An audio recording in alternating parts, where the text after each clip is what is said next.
akan terjadi suatu peristiwa dan satu keadaan yang pernah disebutkan oleh Rasulullah sallallahu alaihi wasallam, yang mana hadis ini terdapat di dalam salah satu hadis 40 peristiwa hadis akhir zaman, yaitu tentang gambaran yang diberikan oleh Rasulullah. Suatu masa akan datang berpusu-pusu bangsa-bangsa yang akan mengerumuni umat Islam sebagaimana layaknya pemakan-pemakan yang akan mengerumuni talam-talam makanan. Jadi bila berita ini digambarkan oleh Rasulullah kepada para sahabat amat memahami dan mengerti kondisi yang disebutkan oleh Nabi. Bagaimana rakusnya, bagaimana liarnya, bagaimana bernafsunya musuh-musuh Islam ini akan datang mengelilingi dan mengerumuni umat Islam untuk dihancurkan dan dimusnahkan. Lalu pertanyaan paling awal yang dipersoalkan oleh para sahabat Nabi ialah, wahai Rasulullah, adakah bilangan kami pada waktu itu sedikit? Nampak berkerumun, nampak ramainya musuh Islam nak hancurkan kita ni, adakah kerana bilangan kita, jumlah kita masa tu sikit? Tidak, kata Nabi. Jumlah umat Islam pada waktu tu banyak. Tetapi sifat umat Islam pada waktu dan masa tersebut tidak ubah seperti buih-buih di lautan. Bila tuan-tuan mempunyai kesempatan untuk datang ataupun melawat di gigi-gigi air di tepi pantai, tuan-tuan akan lihat ombak-ombak akan menolak buih-buih ini ke pesisiran pantai. Contoh yang paling mudah, kalau ombak ni tolak kuat, dia akan datang cepat. Kalau ombak ni tolak lambat, dia pun akan sampai lambat. Kalau ombak ni beralun ke kiri, dia akan pi ke kiri. Kalau ombak ni beralun ke kanan, dia akan pi ke kanan. Kalau ombak ni tarik balik dia sampai masuk ke laut pun, dia akan tertarik sekali. Maksudnya apa, tuan-tuan? Gambaran ini untuk diberi penjelasan bahawa umat Islam yang ramai pada waktu tersebut sudah tidak mempunyai pendirian dan kita sebut apa ni? Pegangan yang kemah dan kejap. Maksudnya orang boleh bawa pi belah kiri, orang boleh bawa pi belah kanan, orang boleh tonyoh ke belakang, orang boleh tolak ke depan. Kita ni dah tak ada macam, tak ada misi, tak ada visi, tak ada idealisme Islam yang sebenar, sampai semua bentuk-bentuk pemikiran, sampai semua bentuk-bentuk kefahaman dan pendekatan kita terhadap agama seolah-olah diajar dan ditentukan oleh manusia-manusia yang berada di luar agama kita. Mulakan perbicaraan mengenai Dajjal pada malam ini, tetapi sesuai dengan apa yang disabdakan oleh Rasulullah sallallahu alaihi wasallam, sebuah hadis daripada baginda dalam bentuk pemaknaan. Sesungguhnya aku telah meninggalkan kepada kamu dua perkara, yang mana sekiranya kamu berpegang teguh dengan kedua perkara tersebut, adanya jaminan, adanya garanti daripada Allah Subhanahu wa ta'ala, pasti kamu tidak akan sesat buat selama-lamanya. Apa dia? Kitabullah wa sunnati. Kitab Allah yakni Al-Quran, dan juga sunnah-sunnah daripada Nabi dan Rasulnya yang terakhir, Muhammad sallallahu alaihi wasallam. Berbekalkan daripada itu, kita juga dihidangkan dengan hadis-hadis yang lain, yaitu berkaitan dengan kelebihan, berkaitan dengan fadilat, berkaitan dengan keistimewaan sebuah surah yang disabdakan oleh Rasulullah. barang siapa yang membaca, menghafal ataupun menjaganya, iaitu 10 ayat yang pertama daripada surah Al-Kahfi, maka dia akan dijaga daripada fitnah Dajjal. Dan ada sebahagian hadis lain yang dikeutarakan oleh baginda, barang siapa yang membaca 10 ayat yang terakhir, dia akan terjaga daripada fitnah Dajjal. Dan juga ada hadis lain yang menyebutkan, barang siapa yang membaca suratul Kahfi, maka dia akan dinaungi cahaya daripada Jumaat tersebut sampailah kepada Jumaat yang akan datang. Ini adalah sebahagian daripada hadis-hadis Rasulullah yang membicarakan tentang fadilat, keistimewaan dan kelebihan suratul Kahfi, tanpa sedikit pun menafikan adanya sejumlah hadis-hadis yang lain yang juga turut membicarakan tentang fadilat dan keistimewaan surah ini. Dan bila surah ini dikatakan sebagai protect, sebagai perisai, sebagai penghalang, sebagai shield daripada fitnah Dajjal, maka surah ini menjadi satu surah yang amat penting untuk kita baca, untuk kita renung, untuk kita tadabbur, untuk kita analisa setiap ayat-ayat yang terkandung di dalamnya. Bahkan ulama-ulama telah menggarap dan mencerakinkan pembahagian-pembahagian kisah-kisah di dalam surah Al-Kahfi, sehingganya sebahagian besar menyimpulkan adanya 4 fitnah yang paling besar yang ada di sebalik kisah-kisah yang diframekan oleh Allah dalam surah tersebut. Antaranya yang pertama ialah berkaitan dengan kisah Ashabul Kahf, yang mana ulama menyimpulkan ini adalah merupakan bentuk fitnah terhadap akidah, bentuk fitnah terhadap keimanan dan kepercayaan. Manakala dalam kisah yang keseterusnya, kita akan dapati kisah 2 pemilik kebun. Seorang pemilik kebun yang tidak bersyukur kepada Tuhan, pemilik kebun yang menyatakan sifat kesombongan pada dirinya, berbanding dengan satu lagi pemilik kebun yang lain yang bersifat miskin, tetapi senantiasa menyatakan kesyukuran kepada Allah Subhanahu wa Ta'ala. Dan ulama-ulama menyimpulkan kisah yang kedua ini penisbahan kepada fitnah yang berbentuk keduniaan, ataupun selalu disebut dengan salah satu ism yang kita istilahkan materialisme.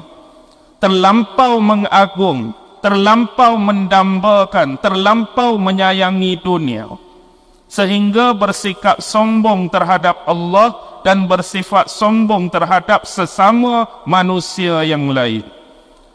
Manakala di dalam garapan kisah yang ketiga dibentangkan kisah seorang Nabi dan Rasul yang bernama Musa alaihi salam, yang mana telah diberikan teguran oleh Allah Subhanahu wa Ta'ala kerana merasakan diri baginda adalah manusia yang paling alim, manusia yang paling ilmu.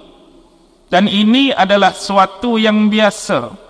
Sementara baginda seorang Nabi dan Rasul, pada tanggapan biasa siapakah lagi yang boleh dikatakan paling alim, siapakah lagi yang boleh dikatakan paling berilmu dan berpengetahuan, kecuali baginda yang dinobat dan diangkat sebagai Nabi dan Rasul bagi Bani Israel pada ketika itu.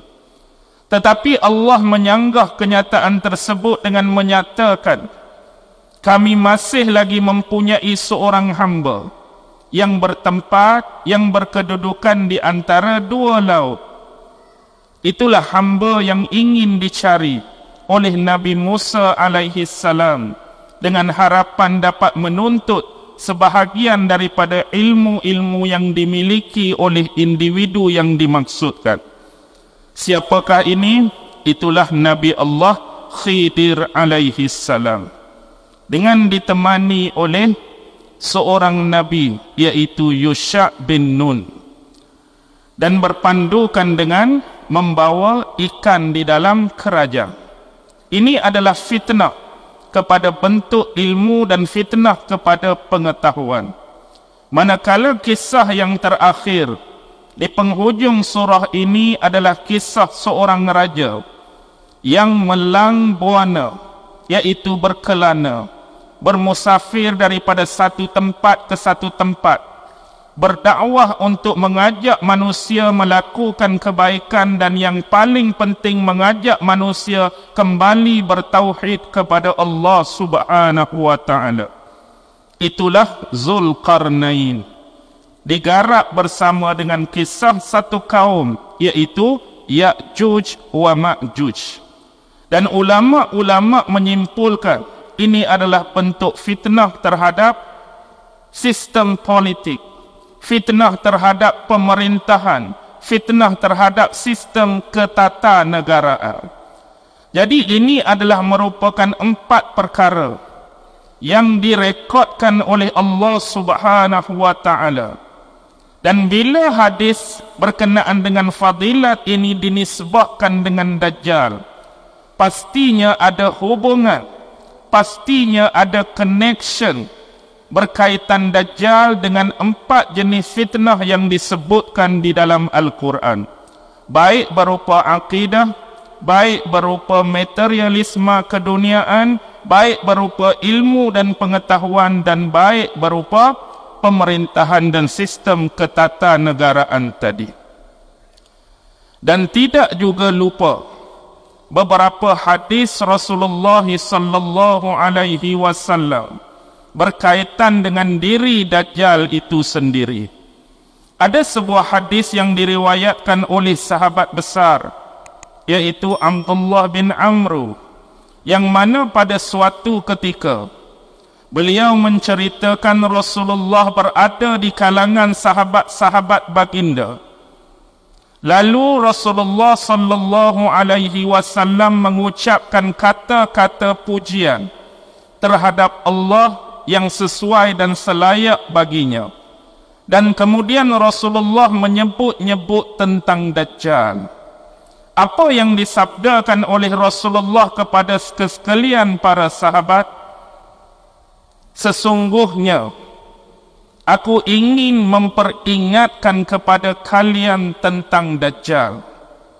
Rasulullah nak bagi tahu, Rasulullah sekarang nak memperingatkan kepada sahabat-sahabat tentang Dajjal.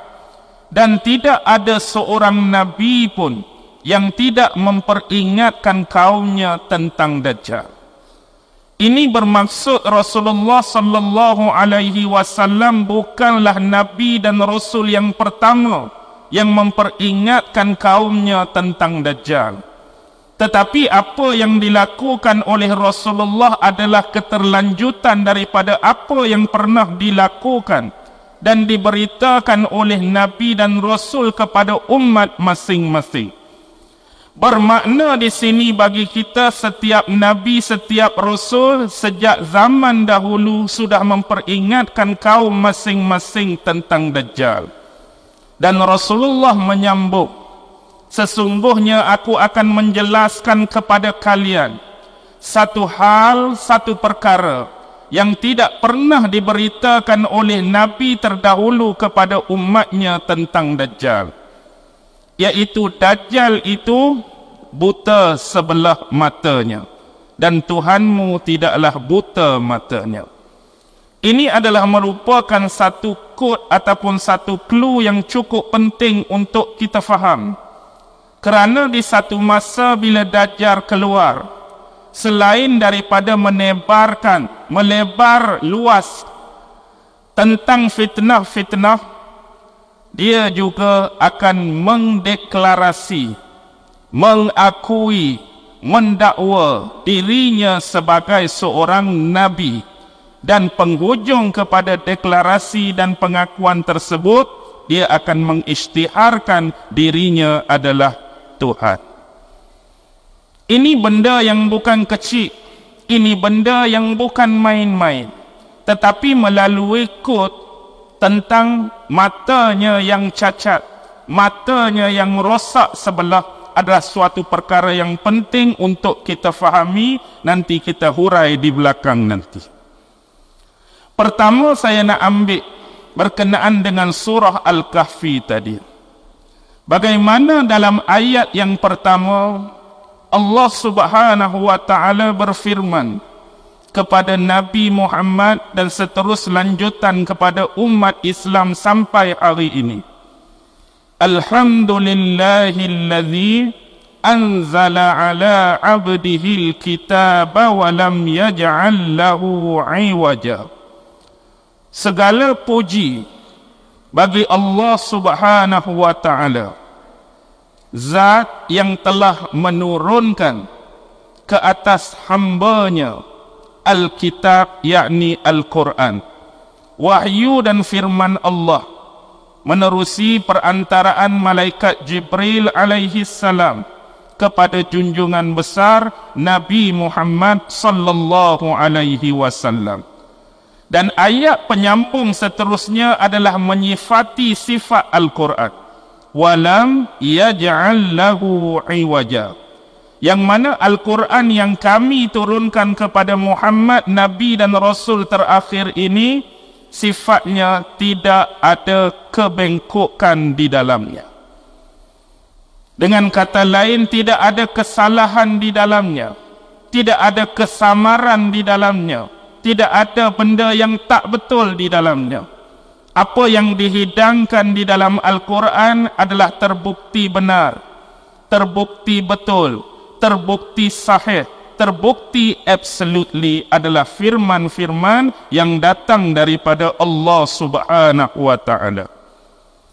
Melalui ayat ini kita dapat fahami dengan jelas apa yang saya sebutkan di depan tadi tentang asas-asas dalam rukun agama kita. Di antara 6 rukun iman yang asas, Allah Subhanahu wa taala telah menyebutkan sebahagian daripadanya. Pertama, dalam lafaz Alhamdulillah, itu adalah rukun yang pertama, iaitu Allah, sumber keimanan bagi kita.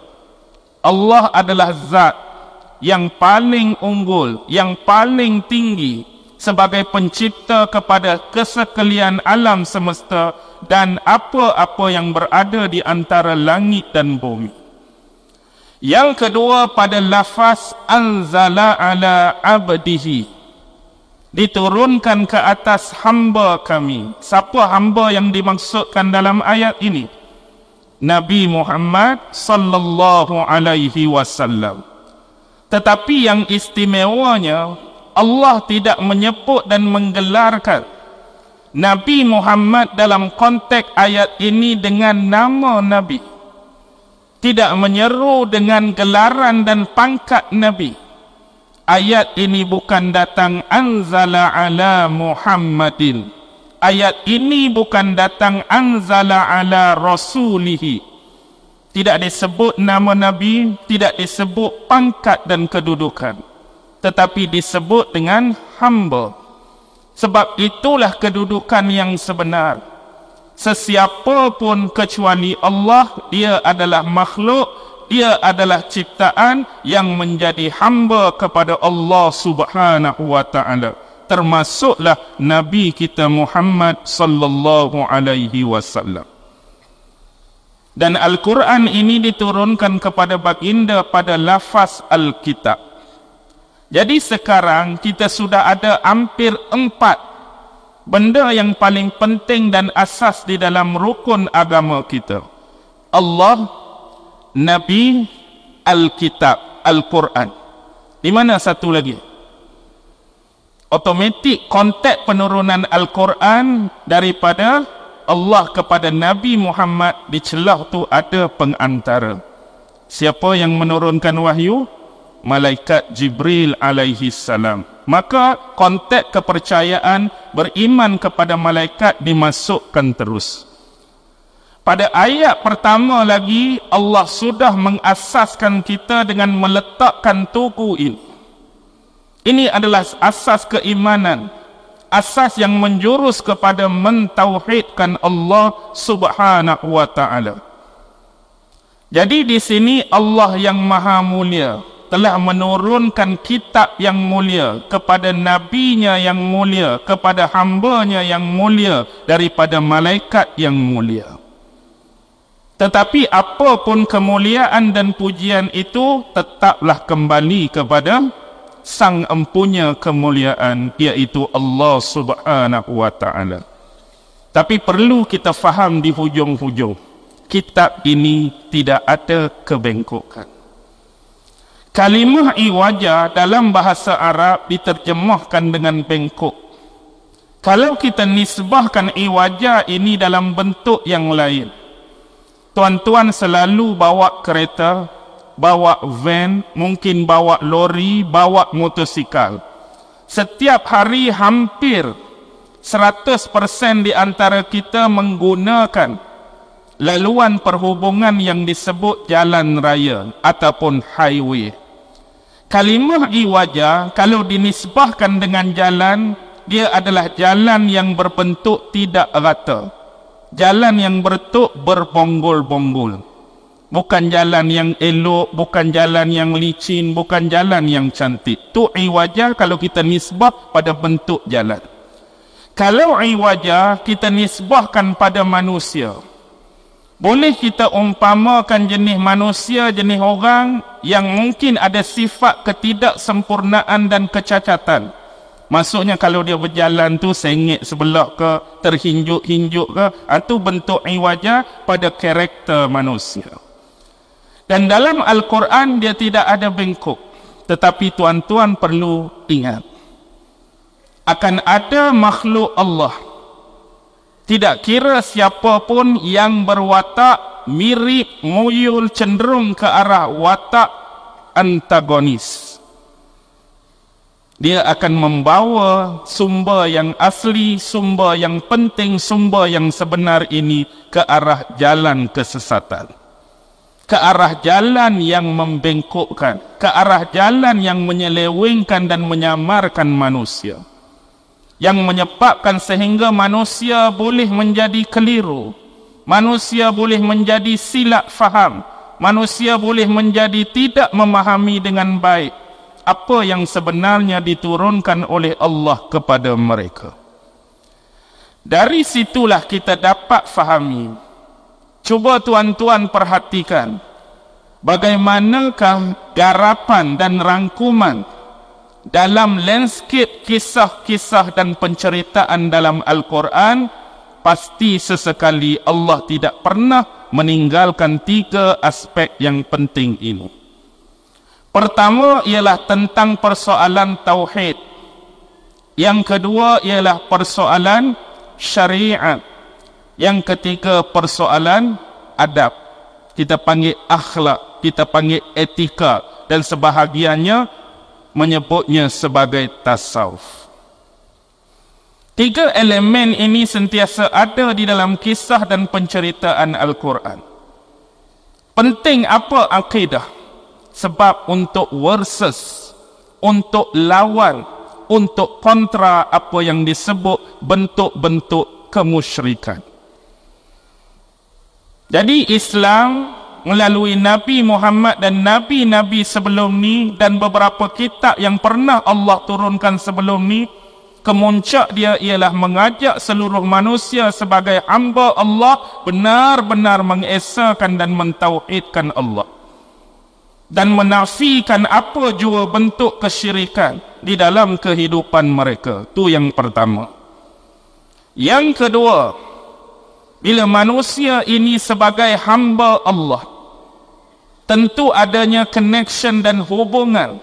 Bagaimanakah bentuk manusia ni nak komunikasi, nak berhubungan dengan Tuhan mereka? Maka datanglah apa yang dinamakan sebagai syariat. Sama ada bentuknya ibadah, sama ada bentuknya muamalah, sama ada bentuknya jinayah, dan bentuk-bentuk sistem yang lain. Dan yang ketiga ialah adab. Di sini saya nak kisahkan kepada tuan-tuan. Ada 3 perkara penting dari sudut kisah dan penceritaan. Pertama sekali ialah kisah para nabi dan rasul. Ini yang paling banyak disebutkan di dalam Al-Quran, daripada timeline Nabi Adam alaihi salam sampailah kepada Nabi Muhammad sallallahu alaihi wasallam. Itu yang pertama. Yang kedua, ada kekadang kisah yang datang dalam bentuk individu perseorangan, yang datang dalam bentuk personality dan figure. Antaranya yang kita temui tadi, Zulkarnain. Antaranya yang kita temui tadi, siapa? Nabi Khidir alaihi salam. Antaranya Luqman. Siapa lagi? Tokoh-tokoh besar, Tubak dan sebagainya. Dan kadang-kadang Al-Quran ini datang dalam bentuk yang ketiga. Dia tak datang individu perseorangan. Dia datang dalam bentuk jamaah dan kelompok bilangan yang lebih besar. Ada Allah menceritakan tentang Ashabul Kahfi. Ada Allah cerita Ashabul Fil. Ada Allah cerita Ashabul Ukhdud. Ada Allah cerita Ashabul Ras. Ada Allah cerita Ashabul Aikah dan ashab-ashab yang lain. Walau bagaimanapun ketiga-tiga aspek penceritaan ni, baik Nabi dan Rasul, baik individu perseorangan ataupun kelompok yang lebih besar dan bilangan yang banyak, pasti ketiga-tiga elemen tadi tidak pernah ditinggalkan. Carilah dalam mana-mana cerita Nabi, cerita individu, cerita ashab tadi, pasti ada persoalan akidah, pasti ada persoalan tentang syariat, pasti ada persoalan tentang adab, etika. Dan inilah yang membawa kepada positif and negatif. Inilah yang disebut watak-watak yang bersifat protagonis dan antagonis. Apa dia protagonis? Protagonis ialah sifat-sifat yang lebih terarah kepada kebaikan. Orang-orang yang berperangai baik, orang-orang yang berakhlak mulia, orang-orang yang berakhlak solid. Dan lawan bagi dia, kontra bagi dia, antagonis. Apa dia? Hak perangai buruk, hak suka melawan, hak suka menentang. Dua-dua ni ada tak dalam Quran? Dua-dua Allah sebut dalam Quran dalam bentuk peringatan. Sebagai contoh, kalau zaman Nabi Adam dengan isterinya dianggap sebagai protagonis, manakala Iblis sebagai watak antagonis. Idris sebagai watak protagonis dan setan yang cuba memperdayakan Nabi Idris sebagai antagonis. Seawal itu Habil dan Qabil. Siapa yang antagonis, siapa yang protagonis? Qabil yang antagonis, Habil yang protagonis. Mari zaman Nabi Nuh. Nabi Nuh dan kaum yang beriman tu protagonis, yang menentang, yang melawan, yang mengejek-ngejek, yang mencaci maki Nabi Nuh adalah watak-watak antagonis. Sejauh Nabi Hud dengan umat dia kaum Ad, sejauh Nabi Saleh dengan umat dia kaum Samud, dan kita akan bertemu lagi versus protagonis antagonis pada Nabi Ibrahim dan Namruz. Nabi Ibrahim dan bapa dia penyembah berhala, Nabi Ibrahim dan umat dia kaum penyembah berhala. Nabi Lut dan kaumnya yang menyimpang daripada sosial sebenar, yang menyukai lelaki sesama lelaki, perempuan sesama perempuan. Begitu juga dengan Nabi Syuaib yang berdepan dengan kaumnya, yang suka mengganggu laluan perjalanan musafir, yang suka menipu di dalam timbangan dan takaran. Berdepan pula dengan Nabi Musa dan kerenah Fir'aun, Nabi Musa dan kerenah Bani Israel dan sebagainya. Dan benda ni tak berpenghujung sampailah kepada watak protagonis yang dibawa oleh Nabi Muhammad sallallahu alaihi wasallam. Sampailah antagonis dalam bentuk munculnya nama Abu Jahal, Abu Lahab, Abu Sufyan, Al-Walid bin Al-Mughirah dan sebagainya. Dan kita dalam meletakkan neraca positif negatif, protagonis dan antagonis ni bukan sembrono, bukan rasa agak-agak, bukan rasa suka-suka, tetapi nilaian, value dan nilai neraca tadi ditentukan oleh agama.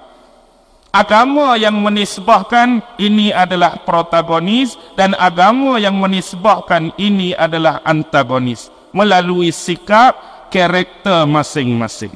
Bukan kata saja-saja nak cakap hak ni baik, hak ni tak baik, hak ni betul, hak ni salah, hak ni soleh, hak ni toleh. Tidak. Tetapi ada nilaian dia, ada value dia, ada neraca timbangan dia.